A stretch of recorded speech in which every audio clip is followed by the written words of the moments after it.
စိတ်နှုတ်နဲ့နွားတို့ဘယ်လိုကွာခြားချက်တွေရှိလဲစိတ်နှုတ်မှာရောကျန်းမာရေးကောင်းကျိုးတွေရှိလားနှုတ်တောက်ပေးဖို့ဘာကြောင့်အရေးကြီးတာလဲအစရှိတဲ့အကြောင်းအရာတွေကိုတော့ဒီနေ့မှာဝေမျှဆွေးနွေးသွားမှာဖြစ်ပါတယ်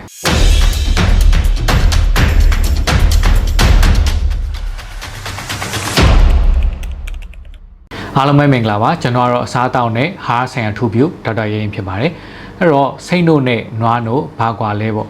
့စိတ်နှုတ်ကနွားတို့ထက်စားလို့ရှိရင်ပို့ပြီးတော့မှအစာကြည်လွယ်တယ်အာဟာရပါဝင်မှုပိုများတယ်ဆိုတော့ကျွန်တော်တို့သိတဲ့လူနည်းသေးတယ်ပေါ့နော်ပြီးသွားလို့ရှိရင်ဒီစိတ်နှုတ်တစ်ခွက်နဲ့နွားနှုတ်တစ်ခွက်ကိုရှင်းကြည့်ရဆိုလို့ရှိရင်ဒီလိုမျိုးစိတ်နှုတ်တစ်ခွက်မှာ protein ပေါ့နော်အသားဓာတ်ပါဝင်မှုနှုန်းကအနည်းငယ်ပိုမြင့်မားတယ်ဆိုတော့လည်းကျွန်တော်တို့သွားတွေ့ရမှာဖြစ်ပါတယ်အဲ့ဒီပြင်စိတ်နှုတ်မှာပါဝင်တဲ့အသားဓာတ်ကဒီနွားနှုတ်မှာပါဝင်တဲ့အသားဓာတ်နဲ့ရှင်းလိုက်တယ်ဆိုလို့ရှိရင်ပို့ပြီးတော့မှအစာကြည်လွယ်တယ်အစာခြေဖြတ်ရအလွယ်ကူတယ်ဆိုတော့လည်းကျွန်တော်တို့သွားတွေ့ရမှာဖြစ်ပါတယ်နောက်တစ်ချက်ကကြတော့စိတ်နှုတ်ကနွားနှုတ်နဲ့ရှင်းလိုက်တယ်ဆိုလို့ရှိရင်ဒီဓာတ်မတည့်မှုဖြစ်နိုင်ခြေကပိုမိုနည်းပါတယ်ဆိုတော့လည်းသွားတွေ့ရမှာဖြစ်ပါတယ်အဲ့ကျွန်တော်တို့လာနွားနှုတ်တောက်တယ်ဆိုလို့ရှိရင်ကြားဘူးကြမှာပေါ့နော်ဟလာနွားနှုတ်နဲ့ဓာတ်မတည့်ဘူးနွားနှုတ်တောက်လို့မရအောင်အဲ့တော့ဒီလိုမျိုးဖြစ်တယ်ဆိုလို့ရှိရင်ဒီစိတ်နှုတ်လေးကိုပြောင်းပြီးတော့မှတောက်ပခြင်းအပြင်ဒီလိုမျိုးဓာတ်မတည့်တဲ့အရာတွေလည်းကျွန်တော်တို့သွားပြီးတော့မှ short ချနိုင်တယ်ဆိုတော့လည်းတွေ့ရမှာဖြစ်ပါတယ်နောက်တစ်ချက်ကကြတော့စိတ်နှုတ်ကနွားနှုတ်နဲ့ရှင်းလိုက်တယ်ဆိုလို့ရှိရင်ဒီ lactose ဓာတ်ပေါ့နော်အဲ့ဟာလေးကပိုမိုပြီးတော့မှနေပါတော့တွေ့ရမှာဖြစ်ပါတယ်အဲ့ဒါတွေပြင်ပေါ့နော်ဒီစိတ်နှုတ်မှာတဘာဝအာဟာရဓာတ်တွေဖြစ်တဲ့ဒီ vitamin A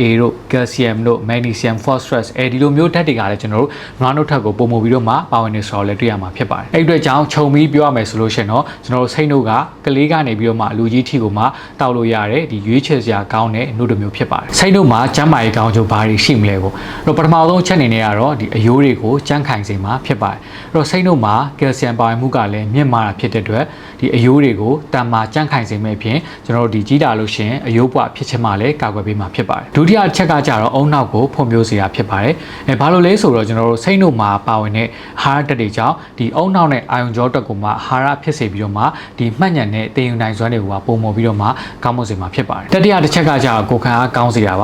ါဘာဖြစ်လို့လဲဆိုတော့စိတ်နှုတ်မှာဒီ vitamin C D3 နဲ့ဇင်းတို့ကလည်းကျွေးရတာဖြစ်တဲ့အတွက်ကိုကအစားအသောက်ကိုတေချာဆုံးလျောင်းမစားနိုင်ဘူးဆိုလို့ရှိရင်တော့ဒီလိုမျိုးစိတ်နှုတ်လေးတောက်ပြီးခြင်းအပြင်ကိုယ်ခံအားကိုလည်းပုံမှုပြီးတော့မှကောင်းမွန်စေမှာဖြစ်ပါတယ်နောက်တစ်ချက်ကကြတော့ကြီးထွားတန်မာစေတာဖြစ်ပါတယ်ဘာလို့လဲဆိုတော့စိတ်နှုတ်ကကျွန်တော်တို့ဒီ protein ဓာတ်ကျွေးရတာဖြစ်တဲ့အတွက်ကလေးတွေမှာပဲဖြစ်ဖြစ်ဖိုးဖိုးဖွားဖွားတွေမှာဖြစ်ပေါ့နော်ဒီအသားဓာတ်ကလည်းတေချာပြေဝရနိုင်ပြီးတော့မှဒီကျွန်တော်တို့ခန္ဓာကိုယ်မှာဒီ cells တွေ tissue တွေ area တွေကြီးထွားဖွံ့ဖြိုးဖို့အတွက်ကိုလည်းများစွာအထောက်အကူပြုမှာဖြစ်ပါတယ်အဲ့ဒီအတွက်ကြောင့်အသားမစားခြင်းနဲ့ဖိုးဖိုးဖွားဖွားတွေအနေနဲ့ပေါ့နော်အာဟာရပြုရဖို့ဆိုလို့ရှိရင်ဒီစိတ်နှုတ်ကရွေးချယ်စရာအာဟာရတစ်ခုဖြစ်ကျွန်တော်တို့သတ်မှတ်လို့ရရလဲဖြစ်ပါတယ်နောက်တစ်ချက်ကကြတော့အသားရည်အဆိုဓာတ်ကိုထိန်းပေးတာဖြစ်ပါတယ်ဘာလို့လဲဆိုတော့ဒီစိတ်နှုတ်မှာပါဝင်တဲ့ဒီခန္ဓာကိုယ်ကိုအကျိုးပြုတဲ့အဆီတွေကပေါ့နော်ကျွန်တော်တို့ရဲ့အသားရည်ကိုပုံမှုပြီးတော့မှလှပစေဖို့အတွက်အထောက်အကူပြုမှာဖြစ်ပါတယ်အဲ့ဒီချက်ကြောင့်ပဲစိတ်နှုတ်ကိုတချို့သောရေချိုးဆက်ပြားတွေမှာပေါ့နော်ထည့်သွင်းပြုလုပ်တယ်ဆိုတာကိုလည်းကျွန်တော်တို့သွားပြီးတွေ့ရမှာဖြစ်ပါတယ်ဒီလိုအချက်တွေပြင်တခြားသောကျန်းမာရေးကောင်းကျိုးတွေလည်းရှိတာဖြစ်တဲ့အတွက်ဒီစိတ်နှုတ်ကိုကျွန်တော်တို့ခန္ဓာကိုယ်ဓာတ်ကိုမှ